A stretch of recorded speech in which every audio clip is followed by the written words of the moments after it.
guys, how's it going? So today I wanted to sit down with you and I wanted to talk about what it really feels like to give birth without an epidural. I have made a couple of videos about this, including Harrison's birth story and, one titled Why I Said No Thank You to the Epidural. So if you have more questions, you can look at those.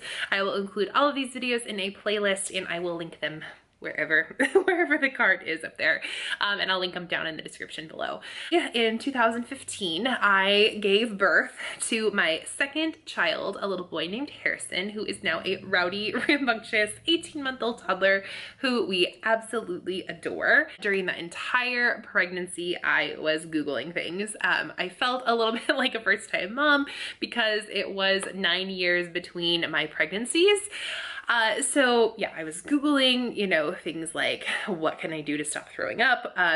Is this normal? How many kicks should I be feeling? But things that I found myself most often Googling were, what is labor going to be like without an epidural? So some of my Google searches helped, some of them didn't, but today I just basically wanted to give you my list of what I Googled in relation to, an epidural, what I learned from my experience, and just, what I can pass on to you. Again, I'm not a doctor. I don't have any medical training. I am merely speaking to you as someone who likes to use Google a lot, someone who frequents the pregnancy Facebook groups and message boards, and just a mom with experience. So that's where I'm coming from. If you're looking for more like specialized advice, make sure that you are checking in with your healthcare providers. So let's go ahead and get started. You're gonna see me looking at this a lot. I did write down a list of questions and just kind of a way that I can answer them a little bit better. So the first question that I get often is, how did I decide to give birth naturally? And it was not really a decision for me. It was something that I knew that I could do. So when I gave birth to my daughter, I got to the point of, I don't know, around 8 centimeters. And then I was like, oh my gosh, I can't handle that. I need an epidural. And then I got one that basically didn't cover any of my pain. And I gave birth to her, including having to have forceps used on me and having a full episiotomy with no real pain coverage for that. So I knew that in a more controlled scenario, I could give birth without an epidural. I knew that I could. I wanted, just to basically have the least interventions possible in my delivery. And that was something that Brian and I had decided before we even tried to conceive for Harrison. So that was always just our plan. So that is how I decided. A question that I get all the time is, does it really hurt to give birth without an epidural? Oh man. Yes, it does. It hurts to give birth without an epidural. It hurts really bad, but it doesn't hurt throughout the entire thing. Before I had kids, I thought of labor as one sort of like linear experience, but really labor happens in stages. There are 3 main stages of labor. So you've got your early labor, you've got your active labor, and then you've got your transition. And then I guess you could consider pushing to be like your last really like labor stage. Early labor happens when you are up to 3 centimeters. And it's where you're thinking, okay, either these are Braxton Hicks, or I have really got to poop, or I have really bad gas or something. They're just like really intense period cramps that kind of come and go on like a regular pattern. Those contractions during that stage are uncomfortable and you are definitely relieved when they are over. Some women don't even realize that they are in fact in labor at this point. And usually at this point in labor, you can still like talk through your contractions. And you may even be able to do other things like chores around the house, walking, interacting with others, that kind of thing. So early labor is irritating, I would say, and it made me a little bit cranky, but it was manageable. It's not bad. Active labor happens when you are between 3 to 7 centimeters. This is when things are really intensifying for most women. This is usually when people arrive to either, their birth center, when their midwives come to their home, or when they arrive at the hospital. At this point, it's pretty hard to deny that you're in labor, even if you are a champ. Most people, you can kind of see on their face that they are uncomfortable. Definitely, they may need some support through contractions, and often at this point, you are unable to talk through through most of your contractions. So, and they're coming on a very regular pattern. Transition. This is my worst part of labor. I am always such a baby during transition, and I know that's like totally relative because labor is really hard work, but transition is where I always start saying that I need something. So with Delilah, I said that I needed an epidural around 8 centimeters, and Harrison, it was like between 7.5 to 9 centimeters. I hadn't been checked in a while, so I'm not exactly sure, but I was like, oh my gosh, I'm gonna die, this kind of thing. So this is the point of labor for me, and from what I've heard from a lot of women, that it is pretty unbearable. This is the part that's very, very intense. This is the part where I said earlier that labor hurts really, really bad. This is the part that hurts really, really bad. For me, it's the scary part. It's the peak of the roller coaster. So early labor and active labor, you're kind of like trucking up there, and now you're sort of at the peak and you're getting ready to transition to the pushing phase.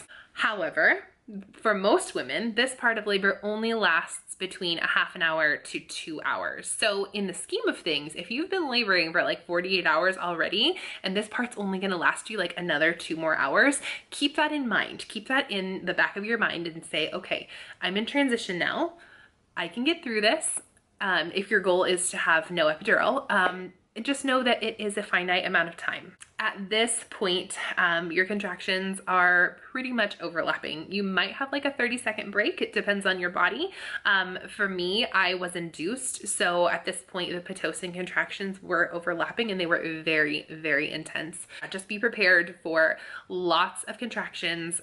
Be prepared to feel a bit overwhelmed, and be prepared to seek support from the support people that you have. So the next question that I get often is, what do contractions feel like without an epidural? Contractions without an epidural are annoying most of the time. Until you get to transition, at least for me, they're not a huge deal. I can kind of mentally like work myself through them until that point. I usually compare them to either the worst period cramps that you've ever had, plus like the worst stomach cramps that you've ever had during a stomach bug, like those feelings all together, just because your entire belly is kind of hardening and trying to work that baby down. That is about what the pain feels like during the early labor and active labor times. Transition can be a bit more intense than that, but really it's just like a major squeeze, a major cramp, and it's very uncomfortable. Holding your breath, pro tip, makes it worse. So if you can make sure that you're relaxing your body, keeping yourself breathing, that definitely helps to keep the pain feeling to a minimum. And then really all you have left is the pressure. Walking and bouncing and kind of like swaying my hips were also things that helped me to like work through them in an unmedicated situation. The next question I get often is, what does pushing feel like without an epidural? And for me, it's pretty awesome. And I do not mean that sarcastically at all. Pushing for me was the best part.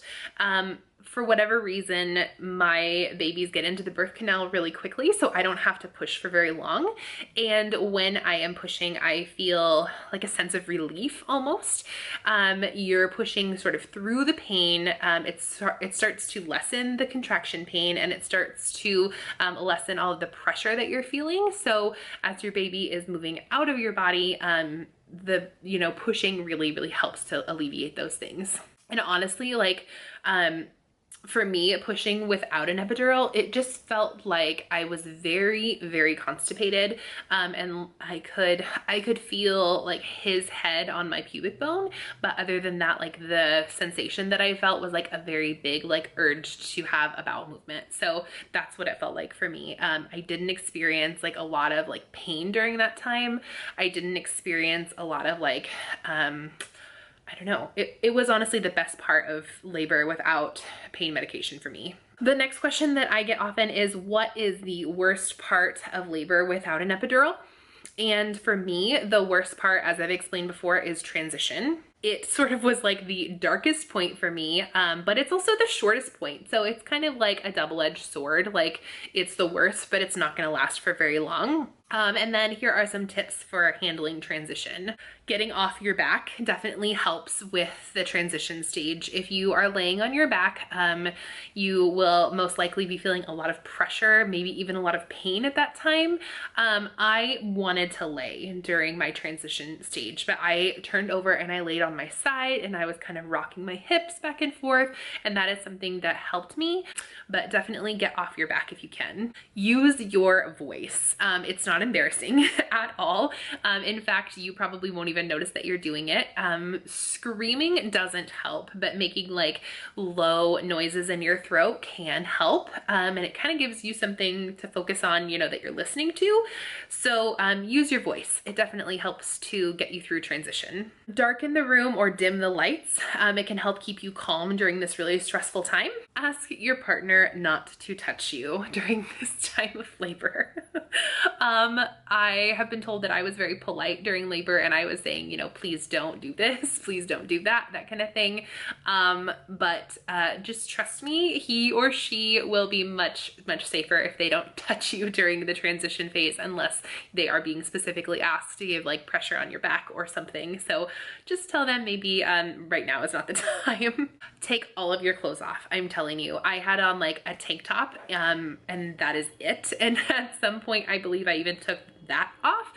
It just makes you feel like less restricted, and it honestly helped for me to get through transition a lot easier. Get a rubber band, wrap your hair up. I did not want my hair touching my neck. For whatever reason during transition, I didn't want to be touched in any way, including my own hair on my body.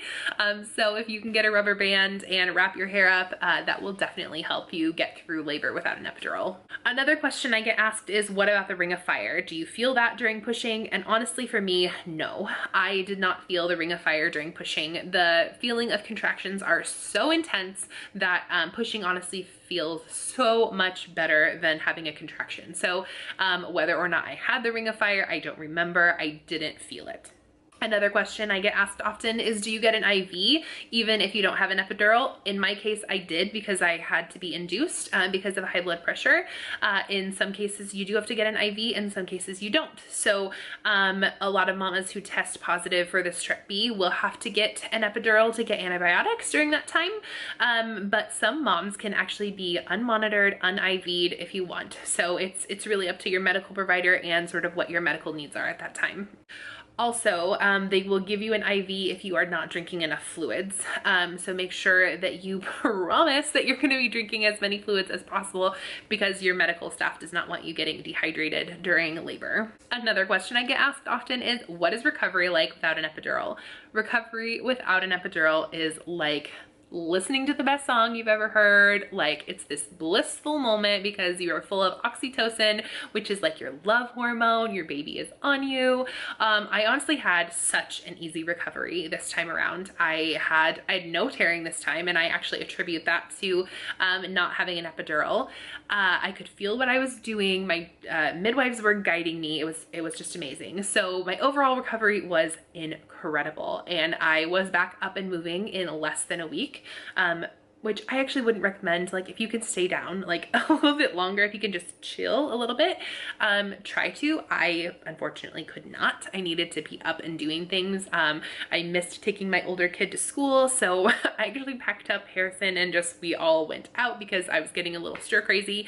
But I could actually get up and walk around right after. I went to the bathroom like minutes after he was born. I was walking around the hospital room, and yeah, I would say the only pain that I really felt were the like the post-birth contractions, and honestly that was not that bad. That was like really bad menstrual cramps.